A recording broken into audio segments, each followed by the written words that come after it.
During my son Arthur's funeral, a woman who had abandoned him returned to demand 24 million euros, but she didn't know that. I was sitting in the front pew of the church, staring at my son's oak coffin. Every cell in my body was screaming in pain, but outwardly, I didn't shed a single tear. I couldn't. Just then, the large doors of the church opened. A woman walked in, and the whole church fell silent. It was Veronica, the ex-wife who had abandoned my son 15 years ago to chase a luxurious life in Monaco. 15 years, without a single letter or call. I had thought that we would never have to see her face again, but now she was here, at the funeral of the very man she had ruined. She was wearing a black Versace dress and large sunglasses. She didn't come to offer condolences. She came to perform. Amélie, my niece, leaned close to my ear, her voice trembling.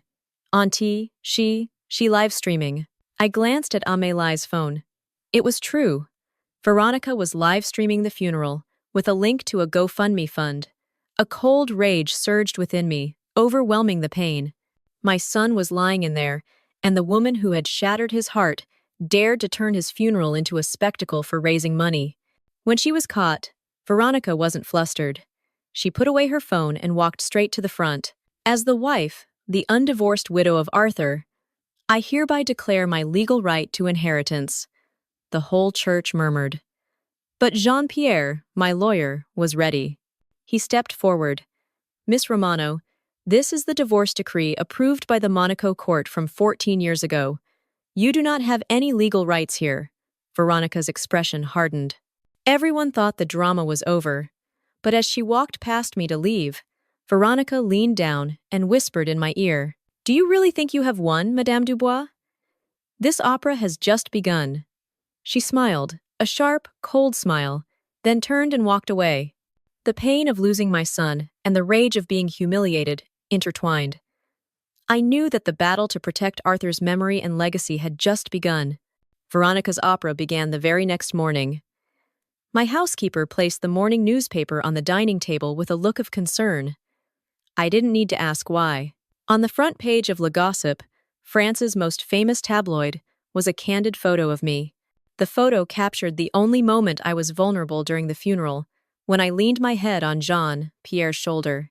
Below the photo was a shocking headline printed in huge letters, Madame Dubois's crocodile tears, mourning 24 million euros, or mourning a son. The article inside was filled with malicious insinuations and close sources claiming that Arthur and I had a tense relationship, and that I was only concerned with the immense fortune he left behind. The storm had begun. The elite society of Bordeaux, always prying and cruel, started to whisper. Condolence calls became scarce, replaced by silence. Party invitations that I used to receive also stopped coming. I was being isolated. But Veronica did not stop there. A few days later, she released a short, low-quality video online. The video was blurry, showing Arthur lying emaciated in a hospital bed. His voice was weak, intermittent, speaking in English, the common language they had used. Mother forced me to sign. The video was only a few seconds long, but it caused a stir. The hashtag number, Justice for Arthur, quickly became a trend on French Twitter. Public opinion turned against me. I was portrayed as a wicked mother who had taken advantage of her sick son to force him to sign papers. I watched that video again and again, dozens of times.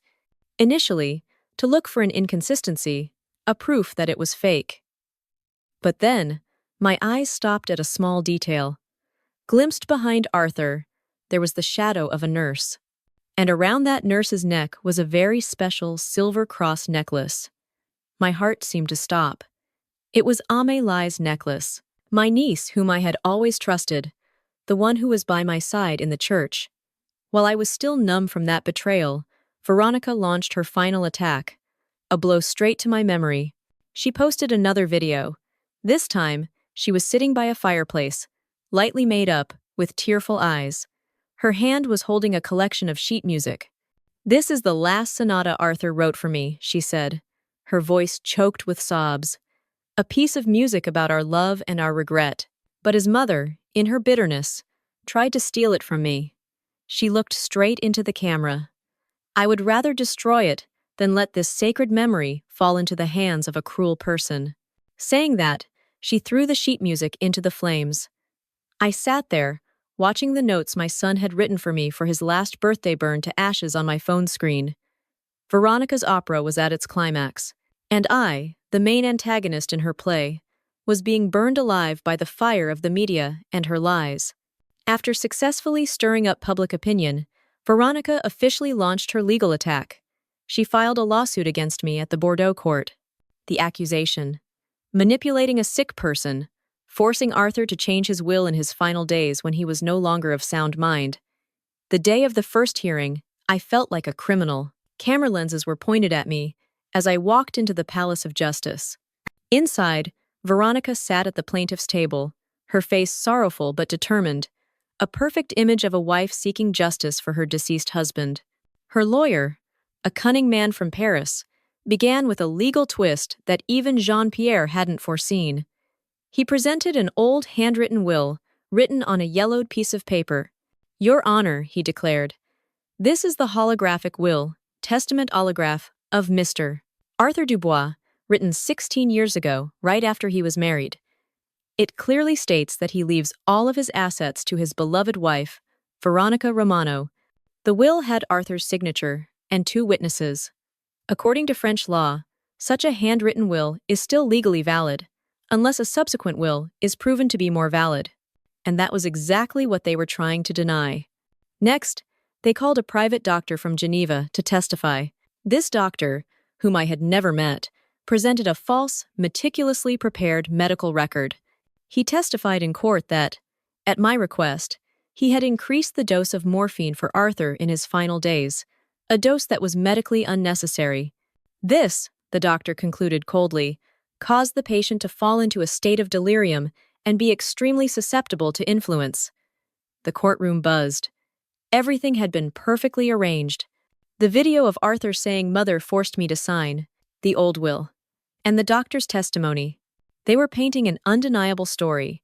I had taken advantage of my son's drug-induced delirium to force him to sign a new will, depriving his real wife of her inheritance rights. I sat there, completely helpless.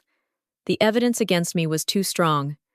I looked around the courtroom, seeing only suspicious and judgmental eyes. Jean-Pierre also looked worried. I felt as if the whole world had turned its back on me. Veronica's opera was coming to a close, and it seemed I was about to face a tragic ending.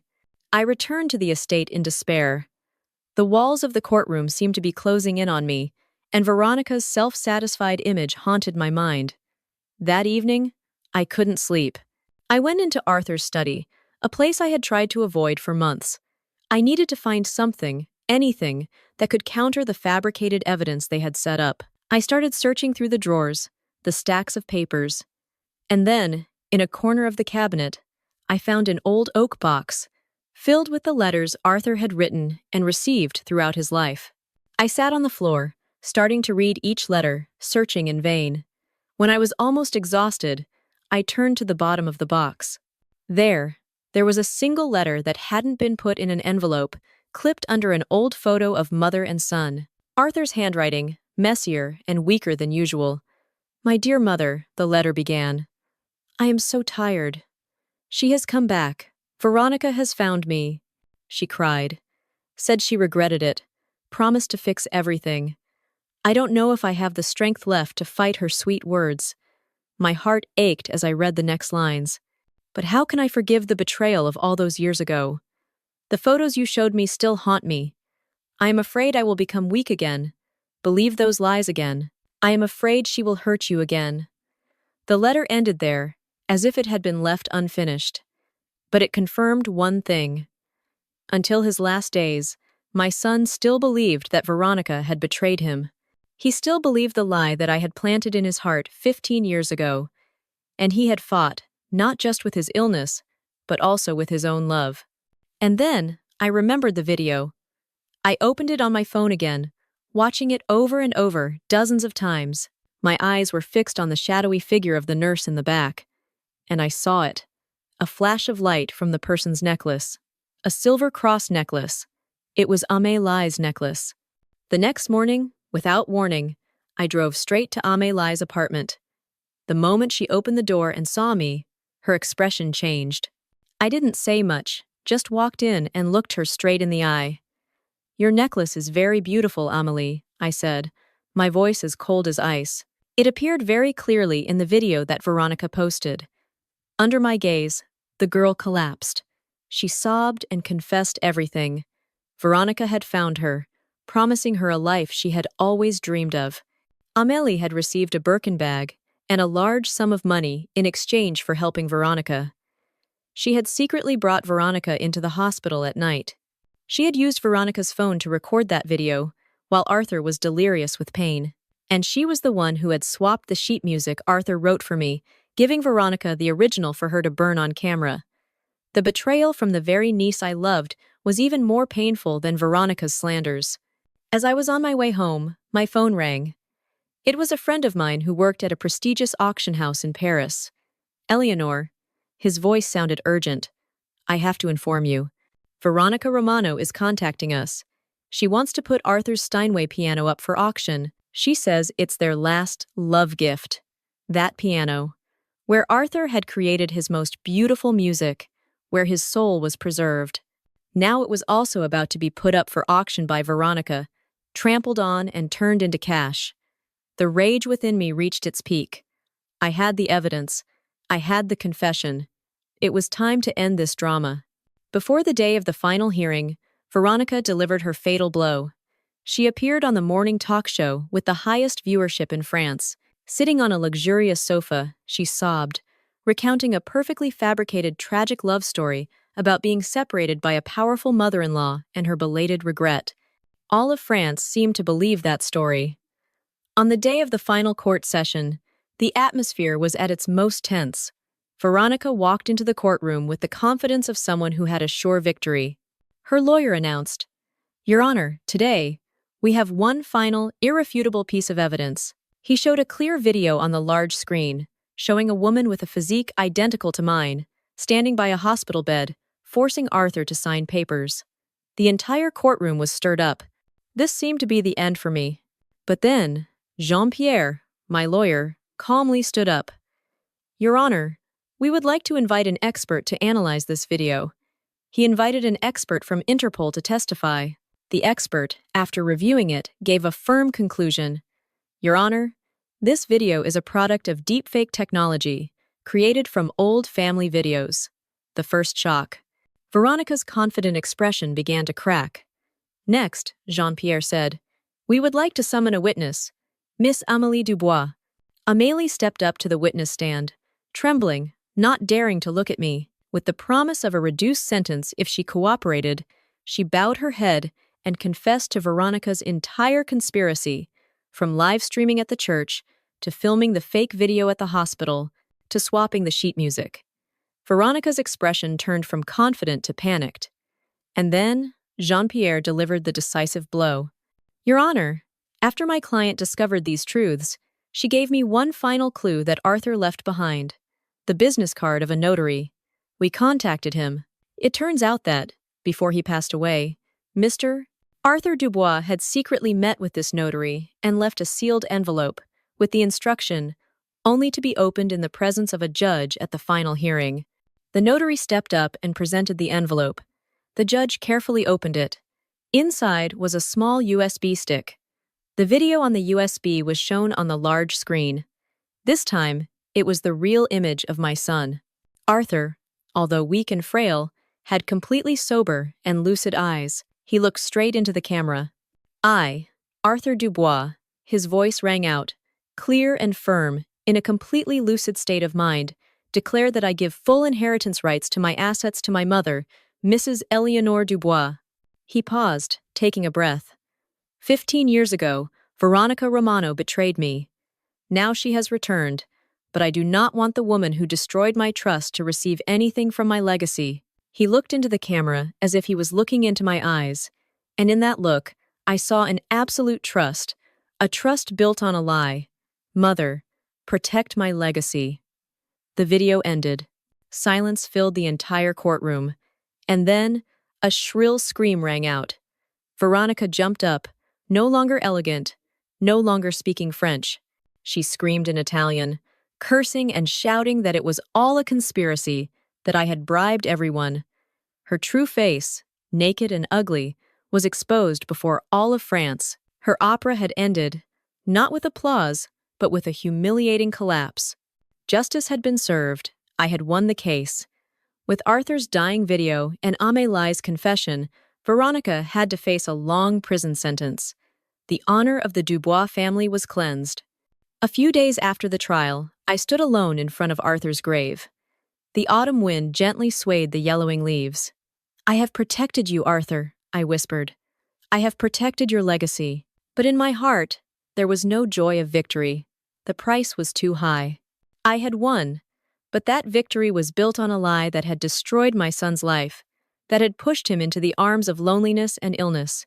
With Arthur's dying video and Amélie's confession, Veronica had to face a long-term prison sentence for fraud, slander, and falsifying evidence. Amélie, my niece, also received a suspended sentence for complicity. The honor of the Dubois family was cleansed before all of France. Party invitations started being sent again, the whispers replaced by praise for my resilience. A few days after the trial, I stood alone in front of Arthur's white marble tomb, located under an old oak tree in the small cemetery of the estate. The autumn wind gently swayed the yellowing leaves on the ground, creating rustling sounds. "I have protected you, Arthur," I whispered to the cold stone. "I have protected your legacy." But in my heart, there was no joy of victory, only a cold emptiness. The price was too high, my son. I had won the battle against Veronica, but I had lost my trust in Amélie. Trust, once broken, can never be mended again. And I had won, but that victory was built on a lie that had destroyed my son's life, that had pushed him into the arms of loneliness and illness. A few months later, life at the estate returned to its false tranquility. One rainy afternoon, to find something to do, I decided to go down to the wine cellar to rearrange the old wine bottles. In the middle of the dusty oak barrels, I found an old metal box that I had forgotten for a long time, stored in a wall niche. It was Arthur's childhood memorabilia box. Curious, I took it up to the living room. Inside were familiar items: a toy car with a broken wheel, some marbles, an old notebook. And at the bottom of the box was a stack of old photos tied with a faded ribbon. I pulled out a photo. It was the very photos that I had hired a detective to take 15 years ago. Veronica was smiling, standing next to an elderly, wealthy man in Monaco. A handshake, a light kiss on the cheek. Everything had started from here. The memory of that day came back, as clear as if it were just yesterday. I had seen Veronica's true nature long before Arthur realized it. I saw the greed in her eyes when she looked at our vineyards. I saw the ambition in the way she talked about the future. I knew she didn't love my son. She only loved his legacy. Arthur, my romantic and naive son, would never be a match for a woman like that. I remember sitting across from Arthur in the library, placing those photos on the table. I still remember his pale face when he looked at them. "She said he was just a business partner. You promised you would trust her," he had yelled, his voice full of anguish. And I had replied coldly, "You are too weak, Arthur. A person like her will destroy you, destroy this whole family. You have to choose, either her or me." He had collapsed, and he had chosen me. I looked at the photos in my hand. I knew that man was really just a business partner. The photos had been taken with a purpose, cropped and presented to create a story of betrayal, a fabricated story that I was the author of. A little regret? Not at all. Deep down, I didn't feel a bit of guilt. On the contrary, I felt a cold certainty. I had done what needed to be done. I had saved my son from a mistake, had saved the Dubois family from a greedy outsider. His pain, his loneliness in the years that followed, was just the price to be paid for the safety and longevity of an entire lineage. A necessary sacrifice. I took the stack of photos, walked over to the crackling fireplace. I looked at them one last time, looking at the lie that had shaped my entire family's destiny, then threw them straight into the fire. I stood there, watching my past burn to ashes. I poured myself a glass of deep red wine from my family's estate, looking at my reflection in it. A satisfied, almost invisible smile briefly passed over my lips. I had won, at all costs.